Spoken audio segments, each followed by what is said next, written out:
One of the biggest issues, if not the biggest issue, that is around this whole cash in the bank, producing consistent positive cash flow, being profitable, having a business that we're not stressing over payroll. We can sleep well at night knowing we got 3 to 6 months of expenses in the bank, is related to pricing. The most successful businesses have their pricing dialed in. They're using math to actually figure out what do they need to charge in order to deliver on the promise they're making to their customers and to their employees and to the market in general. They are predictable. Their owners sleep well at night, and it's no longer stressful to actually run that business from a financial standpoint. How can you stop leaving cash on the table? What's up, blue collar business owner? Welcome back to the Blue Collar Prosperity Podcast. As you know, I'm your host, Paul Maskill, where I focus on helping guide you to a business that produces consistent positive cash flow. At the end of the day, that is what our goal is. In doing so, you will have clarity and confidence that your business is headed in the right direction. Today is the first Monday of the month, and just like every first Monday of the month, it is a solo show. So what are we diving into today? Determining, are we actually making money, or are we just covering costs and keeping the ship afloat? I love using the analogy of our business as a ship. Most business owners, I would say at least 90% of them, they're doing all they can to keep all the water out of the boat and just keep it afloat. The other 10%, they are dry. They have a boat that is not leaking, and they are headed in the direction that they want and achieving the vision goals they had when they started their business. So one of the biggest issues, if not the biggest issue, that is around this whole cash in the bank, producing consistent positive cash flow, being profitable, having a business that we're not stressing over payroll. We can sleep well at night knowing we got 3 to 6 months of expenses in the bank, is related to pricing. The most successful businesses have their pricing dialed in. They're using math to actually figure out what do they need to charge in order to deliver on the promise they're making to their customers and to their employees and to the market in general. They are predictable.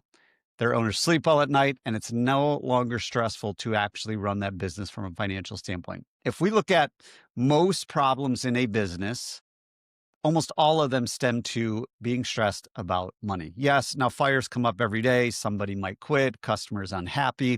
But in the grand scheme of things, when we look at the bigger picture, especially from the seat that I sit in as a fractional CFO for companies in the trades, the number one issue is cash flow. So my job here is to make sure you know exactly what levers to pull in order to achieve your definition of success, freedom, and wealth.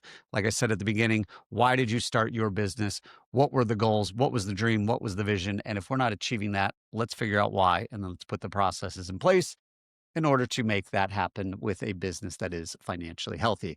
And that is really what I do now. So up until 2024, I'd spent from 2010 to 2024.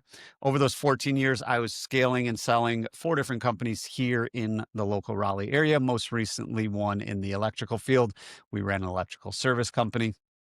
And now I help business owners just like you create consistent positive cash flow so that they can have a financially healthy business, have a better business, have a bit better life. So let's dive into it. Let's dive into pricing. If you have not listened to one of my podcasts or watched one of my YouTube videos, I encourage you to go check them out. If you have, you know I am very passionate about pricing. I'm very passionate about it because, as I said, it is one of the biggest issues, if not the biggest issue, that business owners run into as they scale. The way they priced when they were a one-man band needs to be completely different when they're at 3 million, 5 million, 2 million, 7 million, wherever it is. It's got to be different. It's got to be math-based. We've got to remove the emotion. We've got to remove the gut feeling. And when I start working with my clients, one of the very first conversations we have goes like this. I say, hey, tell me about your pricing. How do you price? How do you determine what do you charge per labor hour? How do you determine what it costs to replace a water heater? How do you determine what it costs for the landscaping project? And I get a myriad of answers. Very few are actually math related. Some of them are, we just learn what our competitors charge and we kind of, fit in there a little bit more than the one-man band, not as much as, the private equity company. And we think that price is pretty fair. Some of them just throw out random numbers. Oh, we take our material, mark it up 20%. We take our labor, whatever we're paying our guys per hour, we double that and charge the customer that. Or Sometimes it's just like, I don't know, I feel like that's what we should be charging in order to put in a new panel or in order to put in a ceiling fan or, whatever it might be. So here's the thing. You can charge more because I know plenty of people during this conversation, they say, you don't understand. I can't charge more. I'm already one of the highest in my market. And here's the reality. If you are not using math to set your pricing, you are playing with fire because you do not have a proven model to produce proven, consistent, positive cash flow. If you run your business like a machine, you should know if we do X, then Y will be the result. However, if you are not using math and numbers to determine your pricing, we don't know what we're going to get when we put something into that machine. So, what do we have to do first? This is where we're going to start getting into the tactical aspect of this podcast. We have to first determine what is the true cost to us in what we are selling. And I like to start with the thought process. I've said it many times. You've probably heard it before, but speed, quality, and price. So those are three things that customers are looking for. And depending on your ideal customer, you can only have two of them. You can't have the best thing, the cheapest, and the quickest. That's impossible. So how do we determine where do we fit in the marketplace and what are we promising to our customers? So first, figure out where you want to play. In my opinion, the best businesses, they compete on speed and quality. They have the best quality and they can get to you quickly. That's where we can then charge a premium because price is irrelevant. And I'm not saying we're ripping people off. I'm saying we're hiring better technicians. We're using better technology. We're using better materials. We have a better process. We call people, we do all these things in order to build that value because we're solving a pain point that our customers are sick and tired of. And those things that they're sick and tired of is usually speed or it's quality. They're tired of using the handyman who's not really good. Yes, he charges lower prices. He's cheap, but he's not really good. And he can usually get out to you pretty quickly. So that's what a handyman competes on, speed and price. They can usually get to you pretty quickly because they're just kind of like, they're the jack of all trades, masters of none.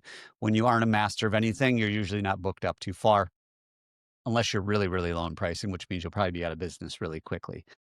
On the flip side of that, we have the one-man band who is really, really good, master technician. They've been doing it forever, super good at what they do.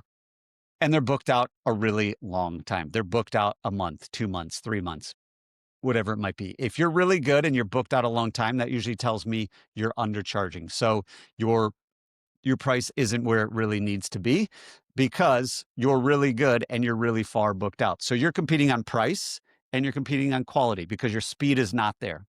Now, like I said, where I like to play, if I'm running a home service business or if my ideal client is running their home service business, they're really good at what they do and they have the staff and they have the infrastructure, they have the office set up, they've got the technology to get to people really quickly. If you run a plumbing company and somebody says, my hot water tank is in my attic and it just busted. And if you say, oh man, sorry to hear that, we can be out next Tuesday. They're going to be click. However, if you say, sorry to hear you're dealing with that, and you have your whole script, but we can be out there within the next couple hours. I'm like, awesome. In the meantime, do me a favor, shut off your water. That is what my ideal customer is looking for. They're looking for someone to get out there quickly, and they're looking for someone to do a really, really good job. They offer the warranties. They stand behind their work. They don't have a lot of callbacks, all that kind of stuff. So if we're in that role, that's where we're going to use as an example for this conversation is now how do we price? Now, what we need to do is if that's where we're playing in the speed and quality. We hire really good people and we do really good work and we get out to you quickly. That means we're taking more risk because we have technicians show up in the morning with nothing on their schedule because we want to be able to get to people the same day. We also have dispatchers in place. We're using something like Service Titan. We have really good people. We are over hiring and taking that risk. And then when we do hire people, we're hiring really good people. Really good people are really expensive. And that's okay, because if we are paying them accordingly, we're going to get really good work, which means we can charge a premium for that. So how do we do this? First, we need to determine our cost of goods sold. So The easiest way to determine our pricing is to determine our gross profit. I've talked about this a million times, but to many of you, this is still new or it's still a newer concept.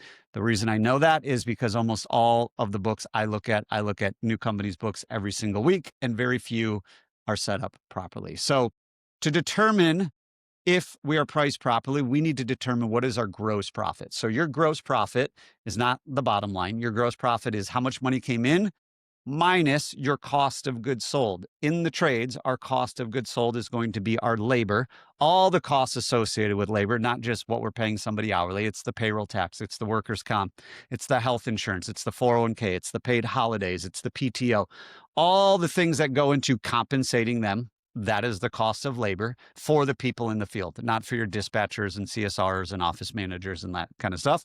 It's for the people in the field. That's one component of cost of goods sold. The other main one is material. So all the costs associated with doing the work that you do. So all of the material, all the equipment, all the supplies that go into what you're selling, that becomes our cost of goods sold. So revenue, money in, minus cost of goods sold, mainly labor and material. We can also include equipment rentals if we're renting equipment. We can also include permits if we're pulling permits with local municipalities that we need in order to do the job and pass inspection and all that good stuff. Revenue minus cost of goods sold equals gross profit. Then we need to figure out our gross profit margin. So gross profit margin is our gross profit. Let's use a super simple number. Say our revenue was $1 million. Our cost of goods sold was 600,000, which means our gross profit was 400,000. $1 million minus 600 equals 400. 400,000 divided by revenue, 400,000 divided by $1 million puts us at 40%. So in that case, our gross profit margin is 40%. So that's what I want you guys to look at. Gross profit margin. What should it be? In my opinion, to run a healthy company that will not go out of business, that is financially healthy, that's producing consistent positive cash flow, that can stand behind our promises and our warranties and all the things that we offer and promise and deliver an amazing customer experience and employee experience, our minimum gross profit needs to be at least 50%. So there are caveats to that depending on your business model. If you're all construction, say you're just doing construction work for general contractors, we need to hit at least 40% gross profit. If we are doing install work, so think in the HVAC world, if we're installing new air conditioners, new heat pumps, stuff like that, or if we're in the garage door space and we're installing a new door, install work, 50% target. And then service work, at least a 60% gross profit target. Service work is when people call and something's not working and we got to service it.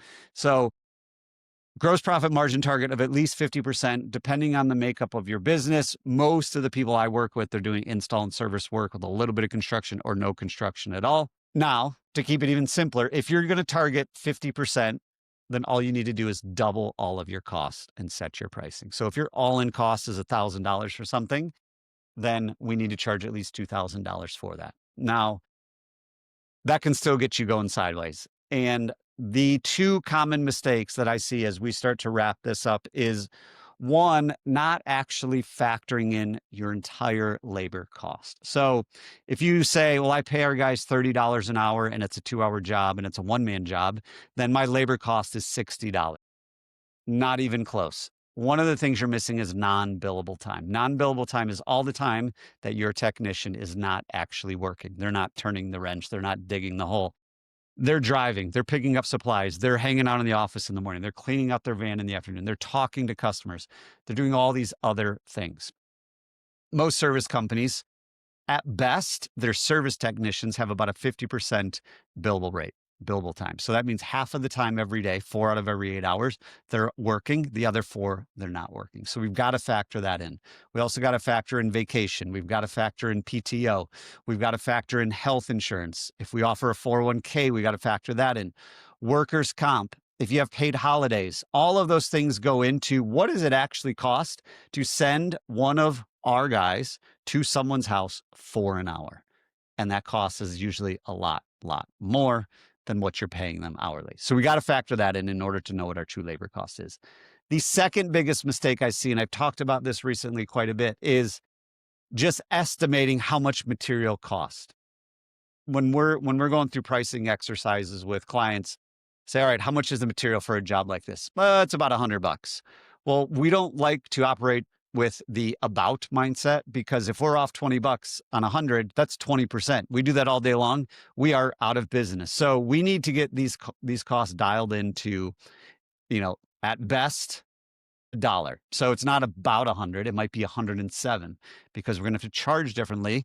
If we do that over the course of a year, it makes a big, big difference. The most successful companies, now I know what you're thinking, Paul, this sounds like a lot of work. I don't have time to do that.